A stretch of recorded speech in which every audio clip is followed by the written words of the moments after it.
في الفيديو بتاع النهارده انا جايب لك سماعه محيره قوي قوي قوي من سامسونج، وهي الجالاكسي بادز 3 برو. خلينا قبل ما نبدا اقول لك انك لازم يبقى معاك اي مشروب كده عشان تقعد وتريح دماغك شويه، لان غالبا الفيديو ده هيبقى طويل، لان السماعه دي فيها شويه تفاصيل كتيره قوي عايزين نحاول ان احنا نغطيها في الريفيو بتاع النهارده. وكالعاده معاكم محمد ابو اليزيد، قناه ريفيو تك، ويلا ندخل في تفاصيل الفيديو.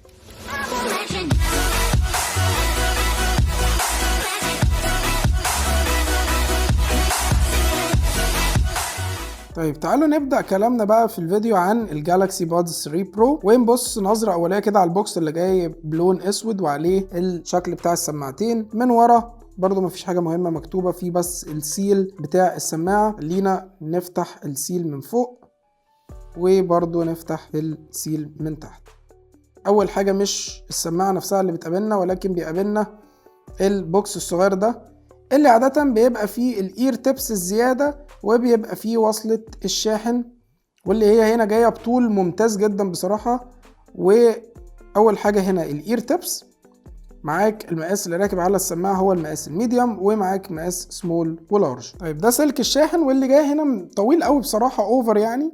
هو شبه سلك الشاحن اللي بيبقى مثلا مع موبايلات الجالاكسي اي بتاعت سامسونج وكده، سلك تايب سي تو تايب سي. وعندنا السماعه نفسها بقى جايه كده جوه البوكس، شكلها شيك جدا بصراحه، والديزاين بتاعها مستوحى قوي من الابل ايربودز البرو. وبصراحه سامسونج هنا تعبانه على الديزاين بتاع الكيس نفسه، عامله له تصميم كده هو بيفكرني بالابل جدا، وبالذات السلسله مثلا الايربودز 3، الايربودز 4، والايربودز برو وال2 برو، نفس الديزاين بتاع الكيس، بس اللي فرق ان من فوق هي بتبقى مقفوله كده، انما هنا من فوق دي شفافه، فتقدر تشوف السماعات بتاعتك اذا كانت جوه ولا لا. حته التصميم الخارجي بتاعه السماعات او بتاعه الكيس عجباني قوي. فيها زرار من تحت اللي بتعمل له ريسيت، ومن تحت فيها مدخل التايب سي. من قدام عندك الليد اللي بينور اخضر في حاله ان البطاريه بتاعه الكيس والسماعات مشحونه، اصفر لو 50%، ولو اقل من 50% او اقل من 40% بتبتدي انها تنور احمر، زي في الحاله ديت هي عايزه تتشحن. لما بنفتح الكيس بقى من جوه بنلاقي السماعات نفسها مستنيانا، شكلهم بصراحه شيك جدا، الديزاين بالذات اللون الابيض، واللي عندي عليه عيب هقوله لك كمان شويه. طيب بتلاقي السماعات نفسها واللي هي بتفت جوه الودن بطريقه كويسه جدا، والديزاين بتاعها بصراحه شكله شيك.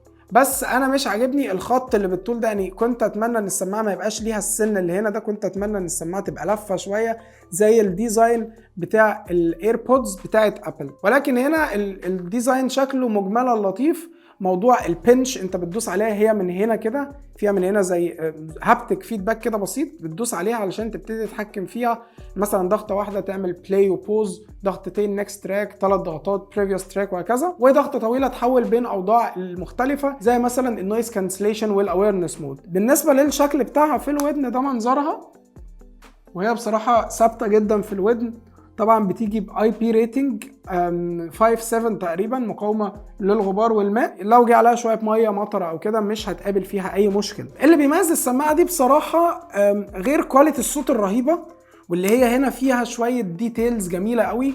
الصوت فيها فيه شويه كريسبي كده، بتسمع التريبل بطريقه حلوه، البيز برضو، وكمان انت عندك الايكولايزر اللي في الابلكيشن بتاع سامسونج اللي هو الويرابل اب بتاع الجالاكسي بادز 3 برو، هتلاقي فيه شويه كنترولز بسيطه قوي او حلوه قوي للصوت، ممكن انت تعدل وتعمل كاستمايزيشن للصوت على حسب ما انت عايز. واللي بيميزها قوي بصراحه وهي الكواليتي بتاعه الميكروفون. هسيب لكم ريكورد دلوقتي في تجربه الكواليتي للميكروفون، تسمعوها وتقولوا لي رايكم فيها. خلوني اتكلم معاكم شويه وانا بستعمل المايكات بتاعه الجالاكسي بادز 3 برو. انا حبيت التجربه بالنسبه لكم تبقى واقعيه، ان انا ماشي هنا في السمارت فيليج في اكتوبر، الدنيا رايقه شويه، يعني مفيش حاجه جنبي، في عربيه هتعدي من جنبي دلوقتي برضو ممكن تسمعوا هل صوت النويز بتاعها مغطي على صوتي ولا لا.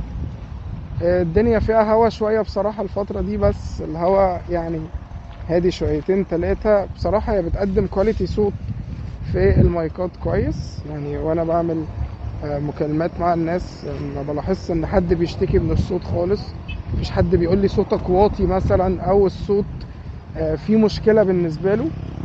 حتى مقارنتها مع الميكروفون بتاع الموبايل نفسه في المكالمات مش فرق كبير خالص. حتى ما بتبعت ريكورد على واتساب بالنسبة للناس بيبقى الريكورد مسموع بشكل كويس. طيب زي ما سمعتوا كده كواليتي الميكروفون بتاعتها بصراحه ممتازه فوق الممتازه، وهي بتستعمل الاي اي علشان تعمل عزل للاصوات وكده، وانا بستعملها بشكل يومي، استعملتها بقالي 3-4 ايام بستعملها، بعمل بيها مكالمات في الشارع وفي الباص وهكذا.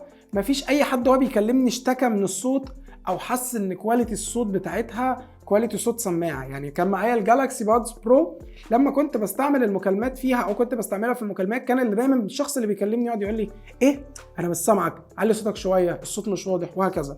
انما في البادز 3 برو بتاعت سامسونج ما فيهاش اي مشكله بصراحه من حته الميكروفون، وبصراحه بوينت كبيره قوي ليها. من ضمن برضو المميزات بتاعه الجالاكسي بادز 3 برو وهي انها بتدعم هاي ريزوليوشن كواليتي اوديو 96 كيلو هرتز لكواليتي الصوت، واللي بصراحه ما استفدتش منها اي حاجه. كواليتي الصوت بتاعتها ما بتفرقش حاجه عن ال 48 كيلو هرتز اللي موجوده في اي سماعه عاديه، بالعكس ده هي نيجاتيف بوينت في السماعه دي، لانها بتخلي البطاريه بتاعتها تتشفط اكتر ما البطاريه مشفوطه، ودي اكبر عيب في السماعه دي هيخليني للاسف ما اقدرش اكمل معاها مع اني معايا سامسونج وبحب الايكو سيستم بتاع سامسونج، وهي موضوع البطاريه. الارقام الرسميه هنا يا جماعه بتاعت البطاريه، انا مش قصدي على بطاريه السماعات نفسها، السماعات نفسها بطارياتها كويسه جدا وبتقعد حوالي بالنويز كانسليشن تقريبا 4 ساعات ونص. ده يختلف تماما عن الارقام الرسميه اللي موجوده عندهم على الويب سايت ان هي بتقعد بالنويز كانسليشن حوالي 6 ساعات. طبعا بتفرق في الليفل بتاع الصوت اللي انت حاطه في ودنك وهكذا، ولكن احنا هنا بنتكلم على اداء بطاريه بالنويز كانسليشن تقريبا مستمر 4 ساعات او 4 ساعات ونص. ده كله ما عنديش فيه مشكله، ولكن انا مشكلتي في الكيس نفسها.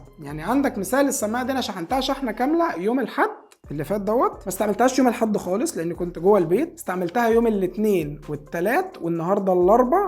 3 ايام كانوا كافيين ان هم يجيبوا اجل السماعه. طيب حد يقول لي يا محمد ما انت بتستعمل السماعه مده طويله، اقول لك للاسف السماعه انا بستعملها في اليوم مش اكتر من 4 ساعات ومش متواصل.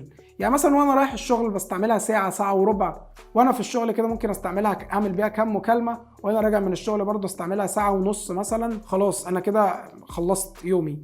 3 ايام كانوا كافيين ان هم يدمروا البطاريه. بصراحه مش افضل بطاريه في الفئه السعريه، احنا هنا بنتكلم في 7000 جنيه. البطاريه يا جماعه لازم تبقى شيء مهم نركز عليه في حاجه زي كده. خليني اقول لك ان لما شغلت البروفايل اللي هو الهاي ريزوليوشن اوديو دوت، سحب من البطاريه. يعني انا كنت مركب السماعه في ودني في ساعه ونص استماع متواصل، سحبت من البطاريه حوالي 45% او 46%. فبصراحه البطاريه دي هنا عليها علامه استفهام كبيره قوي، خصوصا ان دي سماعه مش رخيصه. لو هتجيب الجالاكسي بادز 3 العاديه اللي هي سعرها دلوقتي 3700 جنيه فقشطه ما عنديش فيها مشكله، بالنسبه لسعرها مرضيه جدا قشطه. انما حاجه ب 7000 جنيه وتكون البطاريه بتاعتها كده بصراحه شيء مقلق جدا. تاني عيب بالنسبه لي وهي بصراحه فيها سنه لاج كده، يعني بحط السماعتين في ودني، النويز كانسليشن مثلا بيشتغل في السماعه اليمين وبعدها بثانيه بيروح شغال في السماعه الشمال. يمكن دي حاجه مش مهمه قوي بس انا دقيق فيها، لان كان معايا الجالاكسي بادز برو، حتى مش ال2 برو، البرو القديمه بقى لها معايا 4 سنين عمرها ما عملت الحركه دي. مجرد ما بحط السماعه في ودني النويز كانسليشن بيشتغل على طول،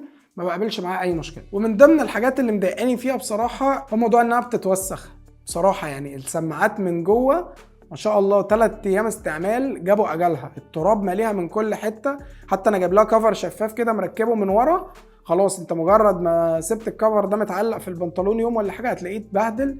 فانصحك لو هتجيب السماعه دي تجيب منها اللون اللي هو السيلفر، اللي هو الغامق شويه دوت، الجري الغامق ده بصراحه شكله تحفه، احسن من اللون الابيض بكتير. طبعا سماعه فلاج شيب، يعني بتدعم الشحن عن طريق الوايرلس، واعتقد هي بتشحن 5 واط، بطيء قوي برده بس مش مشكله، يعني ممكن تحطها على الدوك بتاعتك او الشحن الوايرلس بتاعك، وعقبال ما تنام وتصحى تكون شحنت ان شاء الله. وعشان كده انا قررت اسويتش واجيب الهواوي فري بادز برو 3، وهي ان شاء الله اللي هتبقى معانا في الفيديو الجاي. ولو حابين نعمل لكم مقارنه بين السماعتين دول وانتوا برضو تحكموا كمان على الكواليتي بتاعت الميكروفون ممكن نعمل كده. وبس كده، دي كانت كل حاجه معانا في فيديو النهارده عن السماعه الخطيره العجيبه اللي انا مش فاهمها ديت، السامسونج جالاكسي بادز 3 برو.